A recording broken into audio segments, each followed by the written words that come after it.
It's a huge difference in funding. I think you could get President Trump to agree to spend a lot of taxpayer funds on this, but I think this big sticking point that Democrats are not going to accept is a streamlining of the process of building that limits their ability to use environmental rules to stop development. Faster permitting, for example. Dan, what about you? Any hope for bipartisan cooperation? Are you more optimistic than James? Not in the least. No, I think the left, the Democratic left, has the bit in their mouth.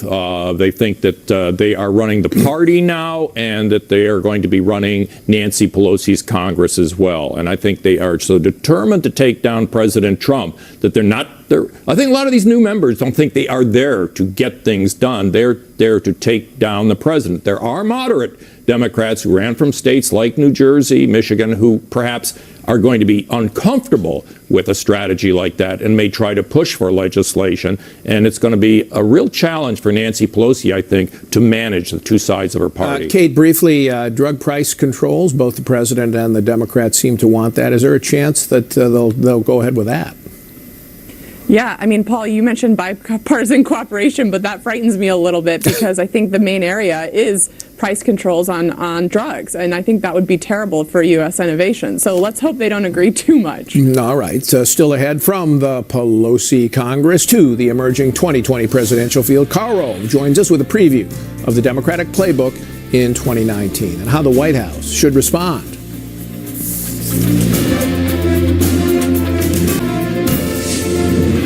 I pledge that this Congress will be transparent, bipartisan, and unifying, that we will seek to reach across the aisle in this chamber and across divisions across our nation. Hopefully we're going to have a lot of things that we can get done together, and I think it's actually going to work out. I think it'll be a little bit different than a lot of people are thinking. So I congratulate Nancy. Tremendous achievement. Speaker Nancy Pelosi and President Trump Thursday, both striking a bipartisan tone as the 116th Congress convenes. So as Democrats take control of the House and gear up for the 2020 presidential fight, is cooperation in Washington a real possibility? Wall Street Journal columnist and Fox News contributor Karl Rove served as a senior advisor to President George W. Bush. Karl, Happy New Year. Good to have you here. So let's talk about Nancy Pelosi. You remember she was there once before when George W. Bush was president. What do you expect out of her this Congress? Well, I'm frankly up in the air about what to expect because on the one hand, she had exactly the right notes that she struck there in her remarks. Let's try and find ways to work together. But on the other hand, her actions and her rhetoric around the shutdown don't give a lot of confidence that she's going to be looking for ways to bring things together and to compromise and to give everybody a chance to win something to move ahead. Because the language about the wall, no money at all, right. It's immoral, it's inefficient, it's an expensive waste of money. All of these things don't pretend well for getting a deal on the shutdown quickly. It doesn't give her a lot of running room. I mean, you need an opening if you're going to compromise, and she didn't give herself much of an opening.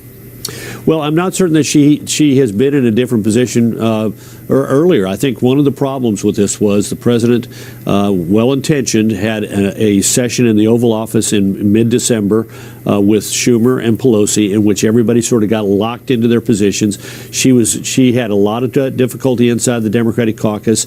This happened early enough that she was able to sort of solve that problem by saying no money for the wall ever, and that sort of locked her into a position, and now it's going to be hard to get her out of it. She had to do that in order to assure that she didn't fight a battle both with the Democrats newly elected from Trump districts who were concerned that she'd be too liberal, and the left wing of her party, the Ocasio-Cortez wing, which was concerned that she'd be too centrist. So she took care of the problem with the hard left, but she may have locked herself into a position that's going to be hard to get out of. All right, if you're so looking across the next year, if you were Nancy Pelosi and you're saying, how can I lure Donald Trump, who's, let's face it, not a very ideological president in terms of his personal political philosophy, how can I lure him into certain bipartisan deals where my party would be happy getting 50% of what we want? Where would you push?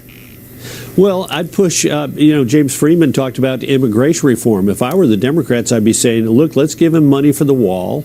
and let's get something like a DACA fix in return, the Dreamers fix in return, because the wall will be diminished in people's minds. The DACA fix, which is like a 70 or 80% winner, depending on how you word the question, is going to accrue to the advantage of both Democrats and Republicans, but it's going to be Democrats who are going to be the people who laid it out on the table and said, we're willing to deal with you in order to get it. Okay, and what would your advice be to President Trump how to deal with the Democrats? Because my thinking is that the more they investigate him and move towards impeachment, assuming they do, the more Trump is going to have to rely on the Republicans to salvage his presidency if, for example, they do impeach him in the House and it goes to the Senate. It's going to make him less likely to compromise. Yeah. Well, I think it's very important for the Republicans, particularly in the House, to treat the Democrat suggestions like Medicare for all and free jobs and the Green New Deal and so forth. Treat it seriously and attack those proposals on the merits. The White House would be great to be involved in that, but the one thing that requires is discipline and focus, and this White House has neither discipline nor focus when it comes to messaging. But the Republicans have got to treat these issues seriously in order to showcase the differences between what the Democrats are attempting to do and the Republican response. And the Republican response has got to be not only do the Democrats have bad ideas, but the Republicans are going to have to give a sense of what it is that they would do in lieu of these kind of things. But I think a lot of this is going to depend upon how Republicans in the Congress, particularly in the House, respond. If I were the president, I'd pick out a couple of things and try and get them done that need to get done, like let's pass the budget in time, right. Let's fund the government, and then spend, as most presidents do when they don't have control of Congress, on the things over which there's executive authority or the president has the predominant authority, as in the case of foreign affairs, and look for ways to accentuate that the Democrats are being unfair with all of their investigations. The more it looks like he is the victim here, the better off he is, but he's got to be a responsible, reasonable victim and not merely a counterpuncher, which is going to be difficult for him to restrain himself from doing. All right, we just have about a minute or so left, but you see the Democrats starting their campaign for the presidency, and the first one in, Elizabeth Warren, senator from Massachusetts. What do you think of her prospects? Well, she's got high name ID, so right from the start she's going to be formidable. And we'll have a series of sort of 6 primaries this year, and she's going to probably fare well in those sort of virtual primaries before voters ever show up in Iowa, New Hampshire. The first primary is for talent. She got an early strike there by hiring Bernie Sanders' Iowa guy to work for her. Message, she came out strong with a message on billionaires and corporations controlling America and screwing the little man and the little woman. Money, we'll see how well she does there. That's going to be one of the attractions for Robert Francis O'Rourke, that he had $80 million from small donors, but she's also a formidable fundraiser. Later in the year, we'll see organization. We'll see the use of social media. She's not particularly adept in that. She comes across as a little inauthentic. Right. Again, another strength of Robert Francis O'Rourke. And then we have the debates, which will start in June. Now, all of that will combine to create some buzz about somebody. She's got name ID and a pretty strong image, so I think she's going to end the year in a pretty good place, but there's no guarantee that she's the nominee. Remember, Barack Obama trailed Hillary Clinton in Iowa nationally until he won in Iowa and then voted to the top of the heap. All right, it's going to be fun to watch, Carl. Thanks very much. When we come back, as Elizabeth Warren makes it official, our panel's take on just how well her brand of left-wing populism will play and who's likely to follow her into the Democratic presidential race. America's middle class is getting hollowed out, and opportunity for too many of our young people is shrinking. So I'm in this fight all the way. Right now, Washington works great for the wealthy and the well-connected. It's just not working for anyone else. That was Senator Elizabeth Warren Monday following her announcement that she's forming an exploratory committee for a 2020 presidential run. The Massachusetts Democrat looking to counter President Trump's populism of the right with a left-wing economic version of her own. So will it resonate with voters, and who's likely to follow her into the Democratic race this year? We're back with Dan Henninger, Kim Strassel, Kate Batchelder Odell, and James Freeman. So, Kim, the message, you saw the video and her early message. What do you make of it? Well, look, as you just said, Elizabeth Warren is trying to do Trumpism, but from the left. Now, there are very important policy differences there. This is a woman who is all about Medicare for all. She'd like to see the federal government actually manufacture its own prescription drugs. She's obviously in favor of much higher taxes. She wants to put vast new restrictions on corporate America, including requiring companies over a certain size to actually get a federal charter and put 40% of its board made up of its workers. So these are some very radical ideas that are about expanding the size of government and therefore are very different. But to the extent right, but Kim, here's the thing I want to ask you. Is that going to play in a Democratic primary? I mean, you and I are not going to go there. We don't want that. But what about a Democratic primary?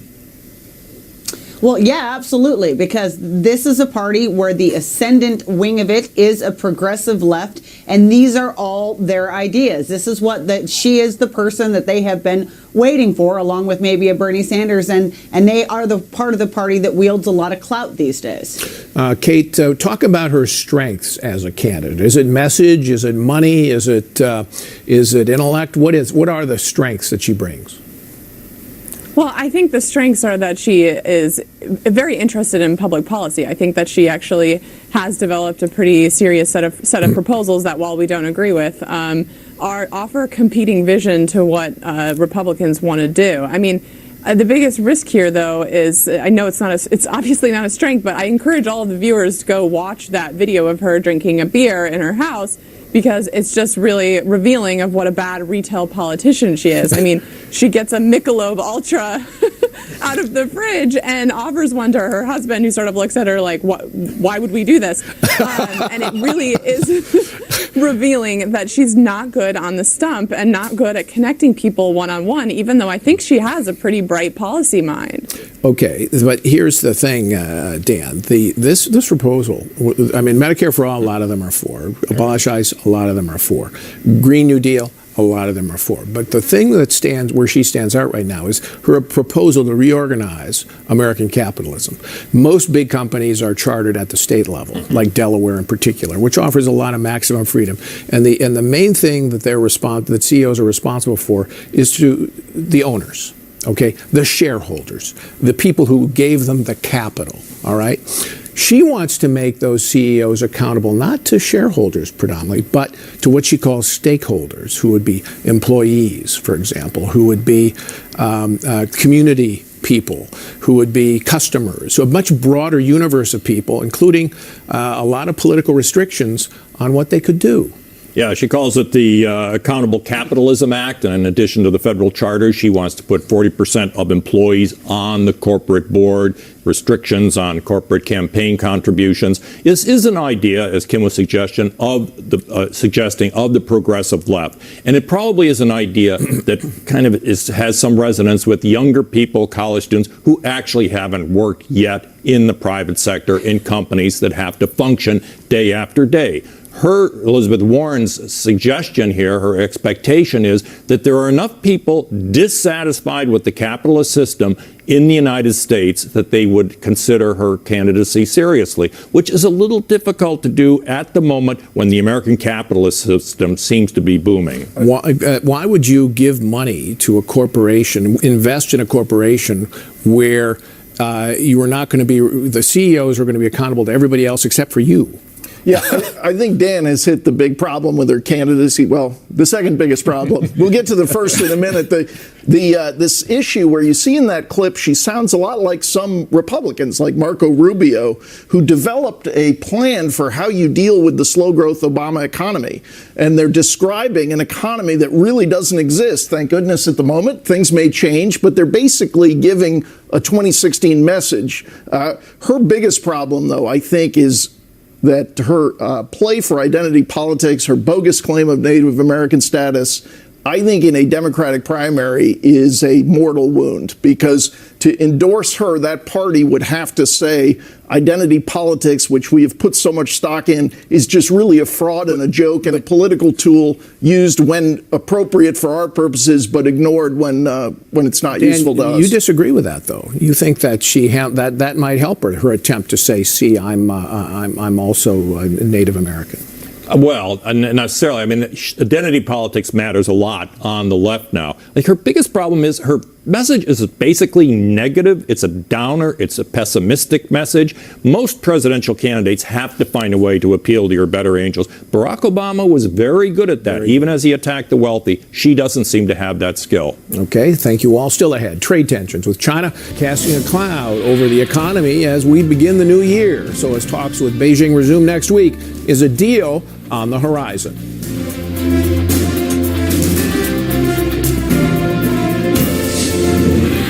Trade tensions with Beijing casting a cloud over the economy as we begin 2019. Apple slashing its revenue forecast for the first time in more than 15 years amid falling iPhone sales in China. Trade talks are scheduled to resume next week in the hopes of reaching a deal before March 1st, when U.S. tariffs on Chinese imports are set to rise. John Murphy is Senior Vice President for International Policy at the U.S. Chamber of Commerce. Good to see you again, John.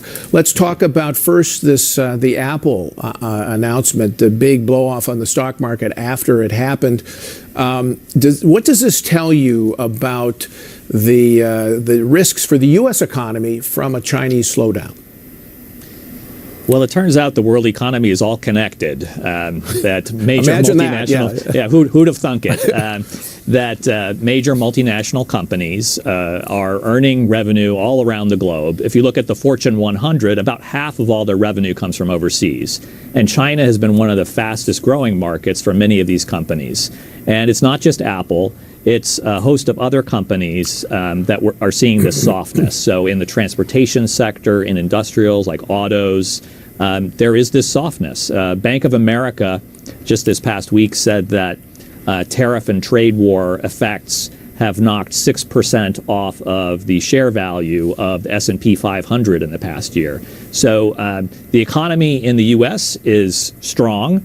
But these are some warning signs. But if you had a recession in China, I mean, a lot of people say, great, China, they're now our adversary. They should suffer. That's fine. But what you're saying is that if that happened, you'd see that the consequences for that for American businesses and American workers as well. Absolutely. And it happens directly and it happens indirectly. A few years ago, someone wrote a book about Chimerica, in the name, trying to convey the point that our economies are connected. And they are in many ways. It's not just these big multinationals whose investments in China are throwing off valuable revenue. It's small or mid-sized companies here in the U.S. that maybe are importing key components from China. So the knock-on effects come directly. They come indirectly through third country markets as well. Well, if there's a silver lining here, I guess it could be that the slowdown in growth in China and the potential effects in the United States would give both sides an incentive to sit down, as they're going to do starting next week with a March 1st deadline, and try to knock out a deal that both sides can live with and say they got something out of. I think that's absolutely right. I think both sides are focused on this and concentrating in a new way. And we do have a U.S. delegation going to Beijing next week to begin these negotiations. The U.S. is focusing on theft of intellectual property.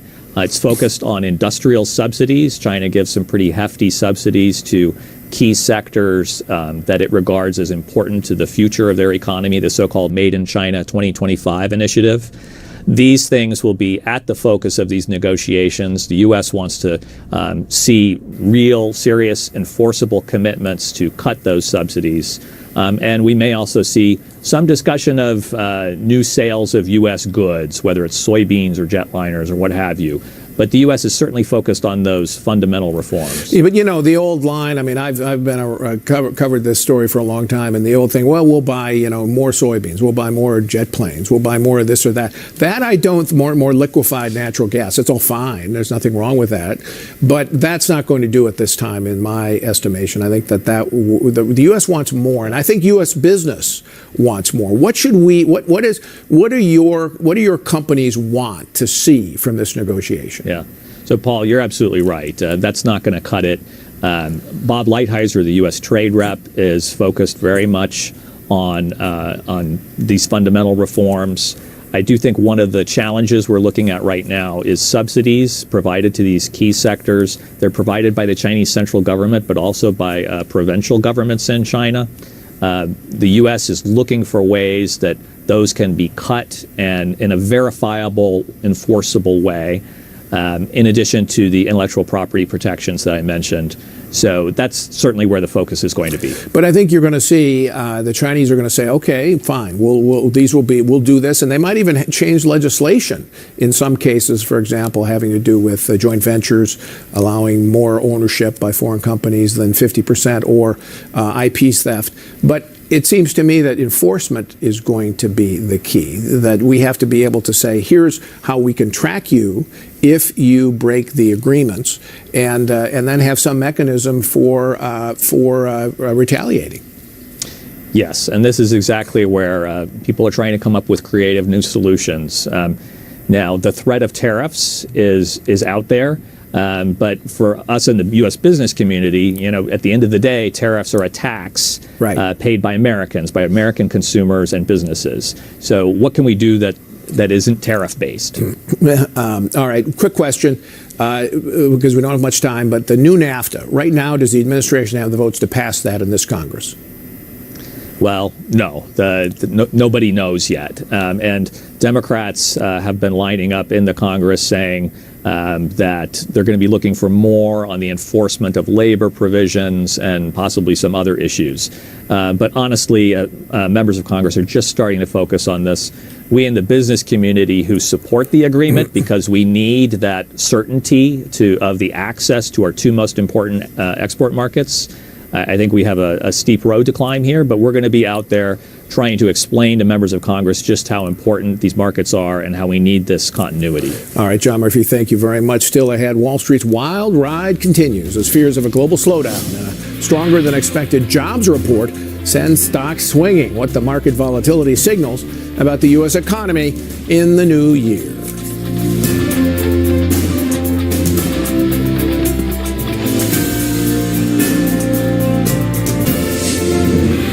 Our country's doing better by far than any other country in the world from an economic standpoint. We're the talk of the world. And we had a little glitch in the stock market last month, but it's still up, I guess, around 30% from the time I got elected. And it's going to go up once we settle trade issues. And once a couple of other things happen, it's going to go up. It's got a long way to go.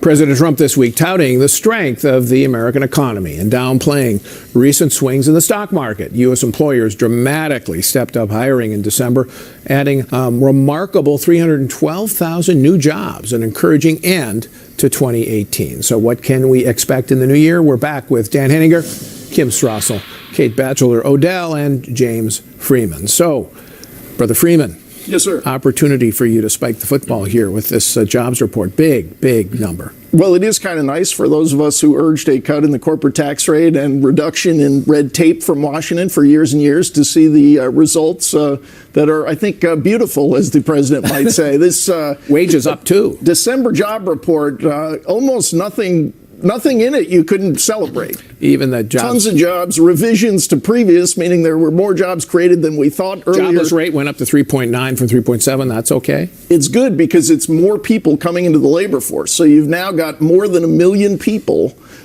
in the prime working years since President Trump got elected, coming back into the labor force or joining it. This is what we've been hoping for. Labor force participation going up, jobs up, wages up. Really great news, and especially interesting because we've heard so much about how the tax cuts were just going to cause a sugar high. Just that first quarter or second quarter boom won't last, and now looks like surprising strength at the end of the year. Let me be a spoilsport here. That's my specialty. People will say, yeah, job market, strong number, but it's a lagging indicator. And we see a lot of other indicators. Manufacturing index really fell off. Global growth really slow. You saw the Apple numbers. Stock market, financial markets have been tightening up. Credit markets tightening up. It's going to be slower in 2019. It could be slower in 2019, and I think the big issue looming out there is, in fact, the trade negotiation with China. As President Trump just said himself in the clip we looked at, stock market had this little, as he called it, glitch in December. Yeah, it's a bigger than a glitch in my 401k, I'll tell you that. But he said, it'll change once we get these trade issues behind us. Now, you just talked to John Murphy about the issues at what's going on here with China. And what the United States wants from Chinese and Xi Jinping, in my mind, is a significant structural change in the Chinese economic model.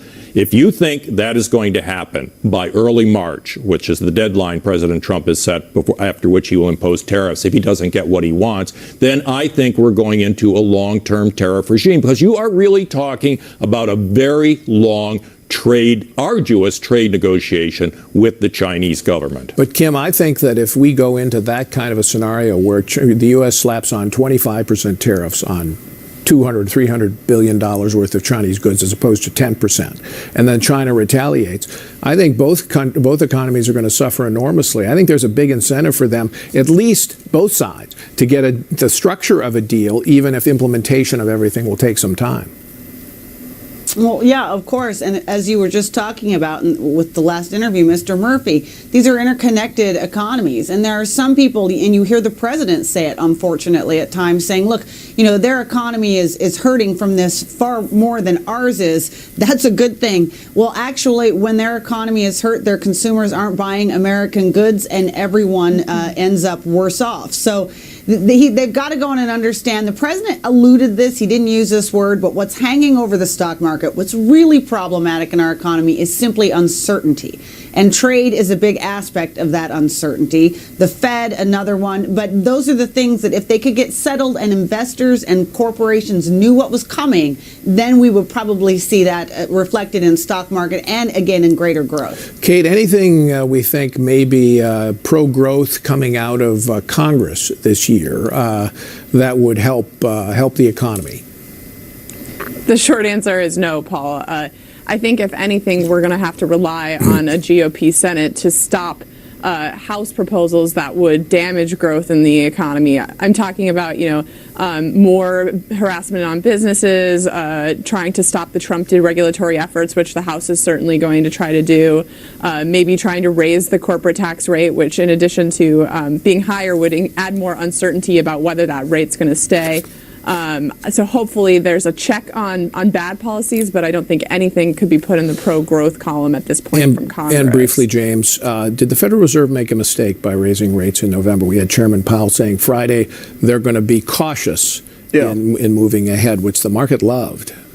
I don't think they made a mistake. I guess we might disagree on this, but I think this is a very strong U.S. economy. Fortunately, so far, the power of the Trump tax cuts and regulatory cuts is bigger than the downside of the Trump tariffs. Now, maybe that changes after March 1st, but I think there's a compelling argument here to say to Xi Jinping, you don't have to stop being a thuggish dictator. You can even still be pretty communist, but you got to realize, like your most recent predecessors, you got to let markets work. All right. I think they should have paused. All right. When we come back, freshman Senator Mitt Romney blasting President Trump in an op-ed this week and stoking speculation of the 2020 primary challenge.